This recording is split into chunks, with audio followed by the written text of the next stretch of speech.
हा दादा, तुम्ही मला सांगायला सुरुवात केली की सुभाष पाळेकर कृषी पद्धतीने जेव्हा तुम्ही करताय, जेव्हा रासायनिक खतं काही मारत नाही आहात, हो तर त्याचे इतरही काही फायदे असं तुम्ही म्हणालात, तर काय फायदे बरं? हो आहे ना, 100% फायदे. हा, सांगा. बिन खताची शेती म्हणजे रोगराई नाही. आता हे रोगावलं धान्य आम्ही खाणार आहे का? हे विकल्या जाणार, हे चांगलंच धान्य खाणार. बरोबर. म्हणजे हा 100% जीवासाठी आपल्या आरोग्यावरती सुद्धा फायदा आहे.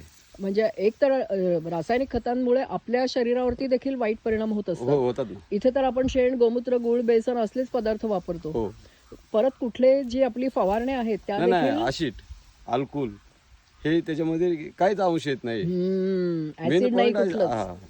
बरोबर ऍसिड, अल्कोहोल बरोबर. हा प्रकार हा नाही. प्रकारच नाहीये. जे औषध तयार होते ते ऍसिड, अल्कोहोल पासूनच तयार होते. बरोबर बरोबर हा? आहे. ते आपण वापरतच नाही.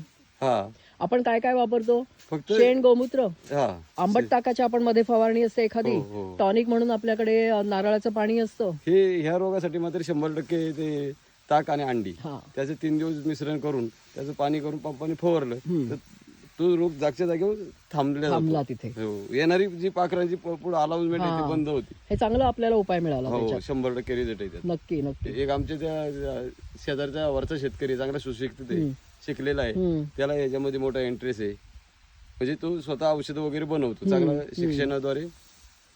तर त्याचे आमचे संलग्न मित्रता असल्यामुळे काय प्रश्नच येत. बरोबर. धन्यवाद.